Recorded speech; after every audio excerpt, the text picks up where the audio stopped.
ಏಳನೇ ದಿನಕ್ಕೆ ಕಾಲಿಟ್ಟ ರೈತರ ಪ್ರಾಮಾಣಿಕ ಹೋರಾಟಕ್ಕೆ ರಾಜ್ಯ ಸರ್ಕಾರ ಎಚ್ಚೆತ್ತುಕೊಂಡು ಸಚಿವರನ್ನು ಕಳಿಸಿಕೊಡುವಂತ ಕೆಲಸ ಮಾಡುತ್ತಿದ್ದು, ಸಚಿವರು ಬರುವಂತ ಸಂದರ್ಭದಲ್ಲಿ ನಾನು ಇರಬಾರದೆಂದು ತೀರ್ಮಾನಿಸಿದ್ದೇನೆ ಎಂದು ಬಿಜೆಪಿ ರಾಜ್ಯಾಧ್ಯಕ್ಷ ಬಿವೈ ವಿಜೇಂದ್ರ ಭಾವುಕರಾಗಿ ಹೇಳಿದ್ದಾರೆ. ಬುಧವಾರದಂದು ಕುರ್ಲಾಪುರ ಕ್ರಾಸ್ ಬಳಿ ನಡೆಯುತ್ತಿರುವ 7ನೇ ದಿನದ ರೈತರ ಅಹೋರಾತ್ರಿ ಹೋರಾಟದಲ್ಲಿ ವೇದಿಕೆಯಲ್ಲಿ ಮಾತನಾಡಿದ ಅವರು, ಸತತವಾಗಿ 7 ದಿನದವರೆಗೂ ಪ್ರಾಮಾಣಿಕವಾಗಿ ಕರ್ನಾಟಕ ರಾಜ್ಯ ರೈತ ಸಂಘ ಹಾಗೂ ಹಸಿರು ಸೇನೆ, ಕಬ್ಬು ಬೆಳೆಗಾರರು ಸಂಘ ಮತ್ತು ವಿವಿಧ ಸಂಘಟನೆಗಳು ಪ್ರಾಮಾಣಿಕವಾಗಿ ಹೋರಾಟ ನಡೆಸುತ್ತಲೇ ಬಂದಿದ್ದಾರೆ. ಉತ್ತರ ಕರ್ನಾಟಕದ ರೈತರ ಸಂಕಷ್ಟ ನೋಡಲಾರದೆ ನಾನು ಸ್ಥಳಕ್ಕೆ ಧಾವಿಸಿ ರೈತರ ಹೋರಾಟಕ್ಕೆ ಬೆಂಬಲವಾಗಿ ನಿಂತಿದ್ದೇನೆ. ಸರ್ಕಾರಕ್ಕೆ ಎಚ್ಚರಿಸುವಂತ ಕೆಲಸ ಮಾಡುತ್ತಿದ್ದೇನೆ. ನಿನ್ನೆ ದಿನ ಮುಖ್ಯಮಂತ್ರಿಗಳು ನನ್ನ ಜೊತೆ ಹಾಗೂ ಜಿಲ್ಲಾಧಿಕಾರಿಗಳು, ಸಚಿವರು ಮತ್ತು ಸಕ್ಕರೆ ಕಮಿಷನರ್ ಜೊತೆ ಚರ್ಚಿಸಿದ್ದಾರೆ. ರೈತರ ತಾಳ್ಮೆಯನ್ನು ಪರೀಕ್ಷೆ ಮಾಡದೆ ತಕ್ಷಣವಾಗಿ ನ್ಯಾಯ ಒದಗಿಸುವಂತ ಕೆಲಸವಾಗಬೇಕು. ಒಂದು ವೇಳೆ ನ್ಯಾಯ ಒದಗಿಸುವಂತ ಕೆಲಸ ಮಾಡದಿದ್ದರೆ ಈ ಹೋರಾಟದ ಬೆಂಕಿ ಇಡೀ ರಾಜ್ಯಕ್ಕೆ ಬೆಂಕಿ ಹಚ್ಚುತ್ತದೆ ಎಂದು ಸರ್ಕಾರದ ವಿರುದ್ಧ ಗುಡುಗಿದ್ದಾರೆ. ಮರೆಯಲಾರದಂತ ಒಂದು ಸುಸಂದರ್ಭ ಅಂತ ನಾನಂತೂ ಭಾವಿಸಿದ್ದೇನೆ. ಸನ್ಮಾನ್ಯ BS ಯಡಿಯೂರಪ್ಪನವರು ಯಾವನು ಕೂಡ ಒಂದು ಮಾತನ್ನು ಹೇಳ್ತಾ ಇರ್ತಾರೆ. ನಮ್ಮ ರೈತರಿಗೆ ಬಡತನ ಇರಬಹುದು, ಆದರೂ ಹೃದಯ ಶ್ರೀಮಂತಿಕೆ ಇರುವಂತವ್ರು ಯಾರು ಇದ್ರೆ ನಮ್ಮ ರೈತ ಅನ್ನೋ ಮಾತನ್ನ ಸನ್ಮಾನ್ಯ BS ಯಡಿಯೂರಪ್ಪನವರು ಯಾವನು ಕೂಡ ಹೇಳ್ತಾ ಇರ್ತಾರೆ.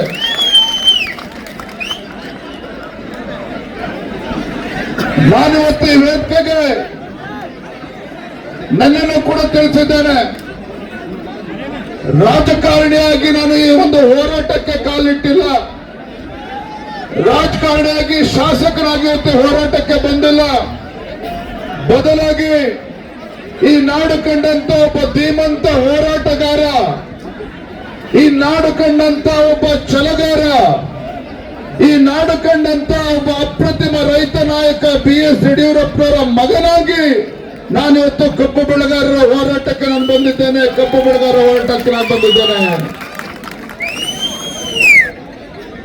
ನಾನು ಕಳೆದ ಕೆಲವು ದಿನಗಳಿಂದ ಈ ಹೋರಾಟವನ್ನ ಗಮನಿಸ್ತಾ ಇದ್ದೆ. 2 ದಿನ ಆಯ್ತು, 3 ದಿನ ಆಯ್ತು. ಇಲ್ಲೇ 20 ಕಿಲೋಮೀಟರ್ ದೂರದಲ್ಲಿರ್ತಕ್ಕಂಥ ಉಸ್ತುವಾರಿ ಸಚಿವರು ಇನ್ನೇನು ಬಂದ್ಬಿಡ್ತಾರೆ, ನಿಮ್ಮ ಹೋರಾಟವನ್ನ, ನಿಮ್ಮ ಮನವಿಯನ್ನ ಕೇಳಿ ನಿಮ್ಮ ಹೋರಾಟಕ್ಕೆ ಬಂದ್ ಮಾಡುವಂತ ಕೆಲಸ ಮಾಡ್ತಾರೆ, ಸಹಕಾರ ನೀಡ್ತಾರೆ ಅಂತ ಅನ್ಕೊಂಡಿದ್ದೆ. ಇಲ್ಲ 50 ಕಿಲೋಮೀಟರ್ ದೂರದಲ್ಲಿರ್ತಕ್ಕಂಥ ಸಕ್ಕರೆ ಸಚಿವರು ರೈತರ ಹೋರಾಟ, ಕಬ್ಬು ಬೆಳೆಗಾರರ ಹೋರಾಟವನ್ನ ನೋಡಿ ತತ್ಕ್ಷಣ ಬಂದು ನಿಮ್ಮ ಆಹ್ವಾನ ಸ್ವೀಕಾರ ಮಾಡಿ ನಿಮ್ಮ ಸಮಸ್ಯೆಗೆ ಸ್ಪಂದನೆ ಮಾಡ್ತಾರೆ ಅಂತ ನಾನು ಕೂಡ ಕಾತರದಿಂದ ನೋಡ್ತಾ ಇದ್ದೆ. 2 ದಿನ ಆಯ್ತು, 3 ದಿನ ಆಯ್ತು, 4 ದಿನ ಆಯ್ತು, 5 ದಿನ ಆಯ್ತು. 6ನೇ ದಿನಕ್ಕೂ ಕೂಡ ಕಾಲಿಟ್ಟಂತ ಈ ಹೋರಾಟ, ಕಬ್ಬು ಬೆಳೆಗಾರರ ಪ್ರತಿಭಟನೆ 6ನೇ ದಿನಕ್ಕೂ ಕೂಡ ಕಾಲಿಟ್ಟಾಗ ಯಾರು ಕೂಡ ಅಲ್ಲಿ ಕಿವಿ ಕೊಡ್ತಿಲ್ಲ, ರಾಜ್ಯ ಸರ್ಕಾರ ಇದ್ರ ಕಡೆ ಗಮನ ಹರಿಸ್ತಾ ಇಲ್ಲ ಅಂತ ಹೇಳಿದಾಗ ನನ್ನ ಹೃದಯ ಕೂಡ ಒಂದು ಕ್ಷಣ ಚುರ್ರಂತು. ಏನಪ್ಪ ಈ ನಾಡಿಗೆ ಅನ್ನವನ್ನ ಕೊಡ್ತಕ್ಕಂಥ ರೈತ, ಕಬ್ಬು ಬೆಳೆಗಾರ ಇವತ್ತು ಬೀದಿಗೆ ಬಂದು ಪ್ರತಿಭಟನೆ ಮಾಡ್ತಾ ಇದ್ದಾರೆ. ರೈತರು ಇವತ್ತು ಹೋರಾಟವನ್ನು ಮಾಡ್ತಾ ಇದ್ದಾರೆ. ಬಿಸಿಲನ್ನು ಕೂಡ ಲೆಕ್ಕಿಸದಕ್ಕೆ ಹೋರಾಟ ಮಾಡ್ತಾ ಇದೆ ಅಂತ ಹೇಳಿದ್ರೆ ಈ ರಾಜ್ಯ ಸರ್ಕಾರಕ್ಕೆ ರೈತರನ್ನ ಕೂಗು ಕೇಳಿಸಿಲ್ಲ ಅಂತ ಹೇಳಿದ್ರೆ ನನಗನ್ನಿಸ್ತು ಎಲ್ಲೋ ಒಂದ್ ಕಡೆ ಅಧಿಕಾರದ ಮದ ಈ ಸರ್ಕಾರಕ್ಕೆ ಏರಿದೆ, ರಾಜ್ಯ ಸರ್ಕಾರಕ್ಕೆ ಏರಿದೆ. ಅಧಿಕಾರ ದರ್ಪದಿಂದ ಈ ರೀತಿ ಸಚಿವರು ಮತ್ತು ಶಾಸಕರು ಈ ರೀತಿ ನಡ್ಕೊಳ್ತಾ ಇದ್ದಾರೆ. ಇವತ್ತು ರೈತರ ಹೋರಾಟಕ್ಕೆ ಕಿಮ್ಮತ್ತು ಕೊಡ್ತಾ ಇಲ್ಲ ಅಂತ ನನಗೂ ಕೂಡ ಅನ್ನಿಸ್ತು. ಹಾಗಾಗಿ ಒಂದು ಕ್ಷಣನೂ ಕೂಡ ತಡ ಮಾಡಿದಾನೆ. ನಾನು ನಮ್ಮ ಪಕ್ಷದ ಎಲ್ಲ ಮುಖಂಡರಿಂದ ಚರ್ಚೆ ಮಾಡಿ ಇವತ್ತು ನಮ್ಮ ಕೆಲಸ ಕಾರ್ಯಗಳು ಎಲ್ಲವನ್ನೂ ಕೂಡ ಬದಿಗಿಟ್ಟು ಇವತ್ತು ಕಬ್ಬು ಬೆಳೆಗಾರರ ಹೋರಾಟಕ್ಕೆ ಬೆಂಬಲ ಕೊಡೋದಕ್ಕಿಂತ ಮತ್ತೊಂದು ದೊಡ್ಡ ಕೆಲಸ ಯಾವುದೂ ಇಲ್ಲ. ನಾನು ಕೂಡ ಗುರ್ಲಾಪುರಕ್ಕೆ ಬರಬೇಕು. ಬೆಳಗಾವಿ ಜಿಲ್ಲೆಗೆ ಬಂದು ಬೆಳಗಾವಿ, ಬಾಗಲಕೋಟೆ, ಬಿಜಾಪುರ ರೈತರು, ಕಬ್ಬು ಬೆಳೆಗಾರರು ಏನು ಹೋರಾಟವನ್ನು ಮಾಡ್ತಾ ಇದ್ದಾರೆ, ಈ ಹೋರಾಟಕ್ಕೆ ಸಂಪೂರ್ಣವಾಗಿ ಬೆಂಬಲವನ್ನ ಕೊಡಬೇಕು. ಸಂಪೂರ್ಣವಾಗಿ ಕಬ್ಬು ಬೆಳೆಗಾರರ ಹೋರಾಟಕ್ಕೆ ಬೆಂಬಲವನ್ನ ಕೊಡಬೇಕು. ಅದರ ಜೊತೆಗೆ ಈ ರಾಜ್ಯ ಸರ್ಕಾರದ ಕಿವಿಯನ್ನ ಹಿಂಡುವಂತ ಕೆಲಸ ಮಾಡಬೇಕು, ರಾಜ್ಯ ಸರ್ಕಾರವನ್ನು ಎಚ್ಚರಿಸುವಂತ ಕೆಲಸ ಮಾಡಬೇಕು ಅಂತೇಳಿ ನಾನು ಕೂಡ ನಿನ್ನೆ ದಿನ ಆಲೋಚನೆ ಮಾಡಿ ನಿನ್ನೆ ಬೆಳಗ್ಗೆ ಹೊರಟು ಬಂದಿದ್ದೇನೆ. ನನಗೆ ತುಂಬಾ ಸಂತೋಷ ಆಗಿದೆ. ನಮ್ಮ ಪತ್ರಿಕಾ ಹಾಗೂ ಮಾಧ್ಯಮದ ಸ್ನೇಹಿತರು ಇಲ್ಲೇ ಇದ್ದಾರೆ. ಆ ಪುಣ್ಯಾತ್ಮರು ಮಾಡಿರ್ತಕ್ಕಂಥ ಕೆಲಸದಿಂದ ನಿನ್ನೆ ಇಡೀ ದಿನ ಎಲ್ಲ ಸುದ್ದಿ ವಾಹಿನಿಗಳಲ್ಲಿ ನಿಮ್ಮ ರೈತರ ಹೋರಾಟ, ಕಬ್ಬು ಬೆಳೆಗಾರರ ಹೋರಾಟವನ್ನ ಸುದ್ದಿ ಮಾಧ್ಯಮಗಳಲ್ಲಿ ಇಡೀ ದಿನ ಪ್ರಚಾರ ಮಾಡಿರ್ತಕ್ಕಂಥ ಪರಿಣಾಮ ನಿಮ್ಮ ಹೋರಾಟದ ಬಿಸಿ ರಾಜ್ಯ ಸರ್ಕಾರಕ್ಕೆ ಮುಟ್ಟಿದೆ. ರಾಜ್ಯ ಸರ್ಕಾರಕ್ಕೆ ನಿಮ್ಮ ಹೋರಾಟದ ಬಿಸಿ ಮುಟ್ಟಿದೆ. ನನ್ನ ದಿನ ನಾನು ಬೆಳಗಾವಿ ಜಿಲ್ಲಾಧಿಕಾರಿಗಳ ಜೊತೆ ಚರ್ಚೆ ಮಾಡಿದೆ, ಸಚಿವರ ಹತ್ರನೂ ಕೂಡ ಚರ್ಚೆ ಮಾಡಿದೆ, ಶುಗರ್ ಕಮಿಷನರ್ ಹತ್ರನೂ ಕೂಡ ಚರ್ಚೆ ಮಾಡಿದೆ. ನಾನು ಒಂದೇ ಮಾತನ್ನ ಹೇಳಿದೆ, ಕಬ್ಬು ಬೆಳೆಗಾರರ ಅವರ ತಾಳ್ಮೆಯನ್ನ ಪರೀಕ್ಷೆ ಮಾಡಬೇಡಿ. ಅವರ ತಾಳ್ಮೆಯನ್ನ ಪರೀಕ್ಷೆ ಮಾಡದೇನೆ ತತ್ಕ್ಷಣ ಸರ್ಕಾರಕ್ಕೆ, ಮುಖ್ಯಮಂತ್ರಿಗಳಿಗೆ ಮಾತನಾಡಿ ಈ ಹೋರಾಟದ ಕಿಚ್ಚು ಇನ್ನೂ ರಾಜ್ಯಕ್ಕೆ ಹರಡದಂತೆ ಅದಾಗಬೇಕು ಅಂತ ಹೇಳಿದ್ರೆ ತತ್ಕ್ಷಣ ಸರ್ಕಾರದ ವತಿಯಿಂದ ಯಾರು ಇಲ್ಲಿ ಬರಬೇಕು, ಸಚಿವರು ಬರಬೇಕು. ಇಲ್ಲ ಅಂತ ಹೇಳಿದ್ರೆ ಈ ಹೋರಾಟ ರೈತ ಮುಖಂಡರ ಕೈಯಲ್ಲೂ ಇಲ್ಲ, ಇಡೀ ರಾಜ್ಯಕ್ಕೆ ಬೆಂಕಿ ಇರ್ತಕ್ಕಂಥ ಶಕ್ತಿ ಈ ಕಬ್ಬು ಬೆಳೆಗಾರರ ಹೋರಾಟಕ್ಕೆ ಇದೆ. ಅದನ್ನ ಮರಿಬೇಡಿ ಅನ್ನೋ ಮಾತನ್ನು ಕೂಡ ನಾನು ಹೇಳಿದ್ದೆ. ಇವತ್ತು ನಮ್ಮ ಎಲ್ಲ ಯುವ ಮುಖಂಡರು, ಇವತ್ತು ರೈತ ನಾಯಕರು ಇವತ್ತು ತೆಗೆದುಕೊಂಡಂತ ಒಂದು ದಿಟ್ಟ ನಿರ್ಧಾರದಿಂದ ಗುರ್ಲಾಪುರದಲ್ಲಿ ಪ್ರಾರಂಭ ಆದಂತ ಒಂದು ಐತಿಹಾಸಿಕ ಈ ಚಳವಳಿ, ರೈತ ಪರ ಹೋರಾಟ ಅಥಣಿ, ಚಿಕ್ಕೋಡಿ, ಬಿಜಾಪುರ, ಬಾಗಲಕೋಟೆ ಜಿಲ್ಲೆಗಳಲ್ಲಿ, ಬೈಲಹೊಂಗಲದಲ್ಲಿ, ಬೇರೆ ಬೇರೆ ತಾಲೂಕಲ್ಲೂ ಕೂಡ ನಿನ್ನೆ ಬೀದಿಗಿಳಿದು ಕಬ್ಬು ಬೆಳೆಗಾರರು ಹೋರಾಟ ಮಾಡಿದ್ದಾರೆ. ರಸ್ತೆ ತಡೆಯನ್ನು ಕೂಡ ಮಾಡಿದ್ದಾರೆ. ನಿಮ್ಮ ಹೋರಾಟದ ಬಿಸಿ ಮುಟ್ಟಿರತಕ್ಕಂಥ ಪರಿಣಾಮವಾಗಿ ಮುಖ್ಯಮಂತ್ರಿಗಳು ನಿನ್ನೆ ಬೆಳಗಾವಿ ಜಿಲ್ಲಾಧಿಕಾರಿಗಳ ಜೊತೆ ನನ್ನ ಚರ್ಚೆ ಮಾಡಿದ್ದಾರೆ. ಇವತ್ತು ಬೆಳಗ್ಗೆ ಮಾಧ್ಯಮದ ಸ್ನೇಹಿತರು ಕೇಳಿದ್ರು ನನಗೆ, ವಿಜಯೇಂದ್ರ ಅವರೇ, ನಿಮ್ಮ ಹೋರಾಟದ ಪರಿಣಾಮವಾಗಿ ಇವತ್ತು ರಾಜ್ಯ ಸರ್ಕಾರ ಎಚ್ಚೆತ್ತುಕೊಂಡು ಇವತ್ತು ಹೋರಾಟದ ಜಾಗಕ್ಕೆ ಇವತ್ತು ಸಚಿವರನ್ನ ಕಳಿಸ್ಕೊಡ್ತಾ ಇದ್ದಾರೆ ಅಂತ ಹೇಳಿದ್ರು. ಅದಕ್ಕೆ ನಾನು ಮಾಧ್ಯಮದ ಸ್ನೇಹಿತ ಒಂದು ಮಾತನ್ನು ಹೇಳಿದೆ, ಈ ಕಬ್ಬು ಬೆಳೆಗಾರರ ಹೋರಾಟ ಇದು ನಾನು ತೆಗೆದುಕೊಂಡಂತ ನಿರ್ಧಾರ ಅಲ್ಲ. ಇವತ್ತು ಚೂನಪ್ಪರು ಇಲ್ಲೇ ಇದ್ದಾರೆ, ಸ್ವಾಮೀಜಿಗಳು ಇಲ್ಲೇ ಇದ್ದಾರೆ, ರೈತ ಸಂಘ, ಹಸಿರು ಸೇನೆ, ಎರಡು ಸಂಘಟನೆಗಳು ಕಬ್ಬು ಬೆಳೆಗಾರರು ತೆಗೆದುಕೊಂಡಿರ್ತಕ್ಕಂಥ ಹೋರಾಟ, ಆ ಹೋರಾಟಕ್ಕೆಂದು ಪ್ರಾಮಾಣಿಕವಾಗಿರ್ತಕ್ಕಂಥ ಬೆಂಬಲವನ್ನು ನಾವು ಕೊಟ್ಟಿದ್ದೇವೆ ವಿನ ಇದು ಅವರ ಹೋರಾಟ, ಅವರ ಹೋರಾಟವನ್ನ ಕಸಿದುಕೊಳ್ತಕ್ಕಂಥವ್ರು ನಾವು ಯಾರು ಕೂಡ ಇಲ್ಲ, ಅದು ಮಾಡಬಾರ್ದು ಅನ್ನೋ ಮಾತನ್ನು ಕೂಡ ನಾನು ಹೇಳಿದ್ದೇನೆ. ಬಂಧುಗಳೇ, ರೈತ ಪರವಾಗಿರ್ತಕ್ಕಂಥ ಈ ಚಳವಳಿ ಹೋರಾಟ, ನಿಮ್ಮ ಹೋರಾಟಕ್ಕೆ ನ್ಯಾಯ ಸಿಗ್ತದೆ, ನಿಮ್ಮ ಹೋರಾಟಕ್ಕೆ ನ್ಯಾಯ ಸಿಗ್ತದೆ. ನಾನು ಇವತ್ತು ಏನು ಸಚಿವರು ಬರ್ತಾ ಇದ್ದಾರೆ,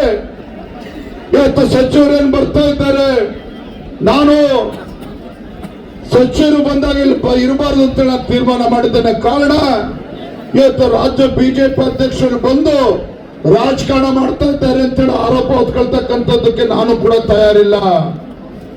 ರಾಜ್ಯ ಸರ್ಕಾರದ ಸಚಿವರು ಬರ್ತಾ ಇದ್ದಾಗ ಇಷ್ಟೊಂದು ಪ್ರಾಮಾಣಿಕವಾಗಿ ರೈತ ಸಂಘ, ಹಸಿರು ಸೇನೆ ಹೋರಾಟವನ್ನು ಕೈಗೆತ್ತಿಕೊಂಡಾಗ ಆ ಹೋರಾಟಕ್ಕೆ ಮಸಿಯತಕ್ಕಂಥ ಕೆಲಸವನ್ನು ಕೂಡ ನಾನು ಯಾವುದೇ ಕಾರಣಕ್ಕೂ ಮಾಡ್ತಕ್ಕಂಥ ಪ್ರಶ್ನೆ ಇಲ್ಲ. ಅದಕ್ಕೋಸ್ಕರ ನಾನೊಂದು ತೀರ್ಮಾನ ತೆಗೆದುಕೊಂಡಿದ್ದೇನೆ. ಗೌರವಾನ್ವಿತ ಸಚಿವರು ಏನ್ ಬರ್ತಾ ಇದ್ದಾರೆ, ಇಲ್ಲಿ ಬಂದು ಕೇಂದ್ರ ಸರ್ಕಾರದ ಮೇಲೆ ಗೂಬೆ ಕೂರ್ಸಕ್ಕಂತ ಕೆಲಸ ಮಾಡಬಾರದು. ಅದ್ರ ಬದಲಾಗಿ ಇವತ್ತೇನು ಸುಭಾಷ್ ಅಣ್ಣ ಅವರು ಇರ್ಬೋದು, ಸ್ವಾಮಿ ಅವರು ಇರ್ಬೋದು, ನಮ್ಮ ಚೋನಪ್ಪ ಇರ್ಬೋದು, ನಮ್ಮ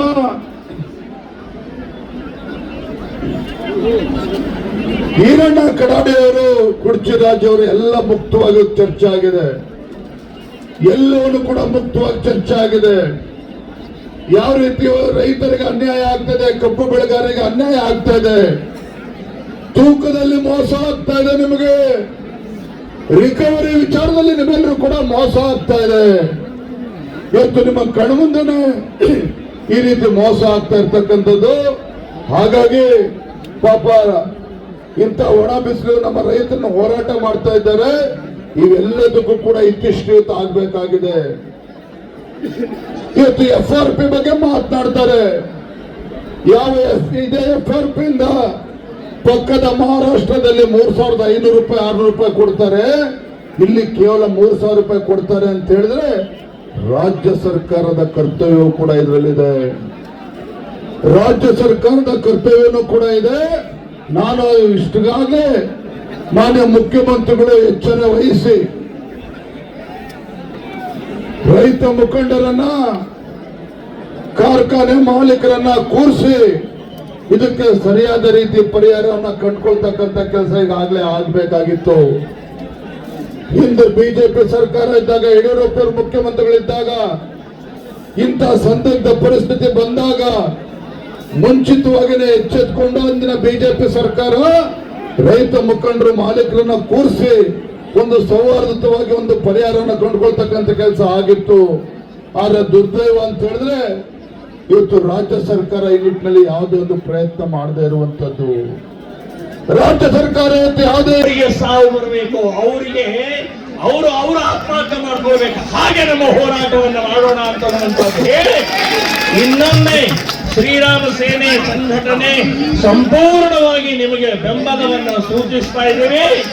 ಮುಂದಿನ ಹೋರಾಟ ನೀವು ಏನ್ ತಗೊಳ್ತೀರಿ ಅದಕ್ಕೆ ನಾವು ಬದ್ಧರಾಗಿದ್ದೀವಿ ಅಂತನ್ನುವಂತ ಈ ಸಂದರ್ಭದಲ್ಲಿ ಹೇಳಿ ನನ್ನ ಮಾತನ್ನು ನಾನು ಮುಗಿಸ್ತಾ ಇದ್ದೀನಿ. ಸಂಘದ ಹೋರಾಟಕ್ಕೆ ರೈತರ ವಿರುದ್ಧವಾಗಿ ರೈತರನ್ನ ನಾನು ನಿರ್ಲಕ್ಷ್ಯ ಮಾಡ್ತಾನೆ,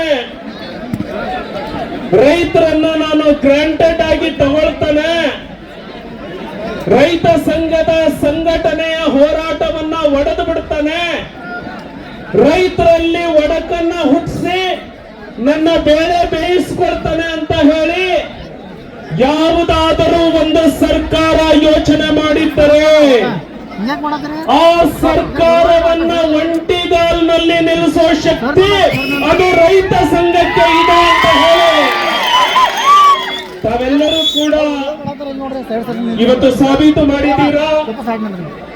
ಈ ಹೋರಾಟದಲ್ಲಿ ಭಾಗವಹಿಸಿರುವಂತಹ, ಈ ನಾಡು ಕಂಡಂತಹ ರೈತ ಪರ ನಾಯಕ, ರೈತ ಹೋರಾಟಗಾರ, ಇಡೀ ದೇಶ ಇಡೀ ರಾಜ್ಯ ಯೋಚನೆ ಮಾಡ್ತಾ ಇತ್ತು. ಯಡಿಯೂರಪ್ಪನವರ ನಂತರದಲ್ಲಿ ಅಂತಹ ಒಂದು ಹೋರಾಟ ಮತ್ತೆ ಗಟ್ಟಿಯಾಗಿ ಉಳಿಯುತ್ತಾ ಅಂತ ಈ ಸಮಾಜಕ್ಕೆ ಯಡಿಯೂರಪ್ಪನವರು ಹುಟ್ಟು ಹಾಕಿದ ಹೋರಾಟದ ಹಂಬಲವನ್ನ, ಆ ಹಠವನ್ನ ನಾನು ಮುಂದುವರಿಸ್ತೇನೆ ಅಂತ ಹೇಳಿ ನಿಮ್ಮ ಜೊತೆಗೆ ರಾತ್ರಿ ವಾಸ್ತವ್ಯವನ್ನ ಮಾಡಿರುವಂತಹ ಸನ್ಮಾನ್ಯ BY ವಿಜಯೇಂದ್ರ ಅವರೇ, ಈ ಒಂದು ಹೋರಾಟದ ನೇತೃತ್ವವನ್ನ ವಹಿಸಿರುವಂತಹ ಪರಮ ಪೂಜ್ಯರು, ಆಧ್ಯಾತ್ಮಿಕ ಜೀವಿಗಳು ಆಗಿರುವಂತಹ ಶಶಿಕಾಂತ್ ಗುರೂಜಿ ಅವರೇ, ಈ ಹೋರಾಟದ ನೇತೃತ್ವವನ್ನು ವಹಿಸಿರುವಂತಹ ನನ್ನ ಆತ್ಮೀಯ ಸ್ನೇಹಿತರಾಗಿರುವಂತಹ ಚೂನಪ್ಪ ಪೂಜಾರಿ ಅವರೇ, ಈ ಹೋರಾಟದಲ್ಲಿ ನಿರಂತರವಾಗಿ ಬೆಂಬಲವನ್ನ ಸೂಚಿಸಿ ಇದ್ದಂತಹ ಮುತ್ತೇಶ್ವರ ಸ್ವಾಮೀಜಿ ಅವರೇ,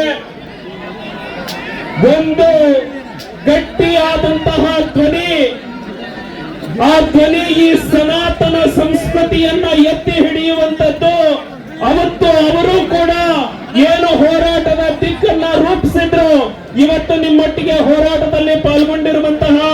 ಹಿರಿಯರಾದ ಪ್ರಮೋದ್ ಮುತಾಲಿಕ್ ಅವರೇ, ಸನ್ಮಾನ್ಯ ಈರಣ್ಣ ಕಡಾಡಿ ಅವರೇ, ಶಶಿಕಾಂತ್ ನಾಯಕ್ ಅವರೇ, ಜಿಲ್ಲಾಧ್ಯಕ್ಷರಾಗಿರುವಂತಹ ಸನ್ಮಾನ್ಯ ಸುಭಾಷ್ ಪಾಟೀಲ್ ಅವರೇ, ರಾಜ್ಯ ಕಾರ್ಯದರ್ಶಿಗಳಾಗಿರುವಂತಹ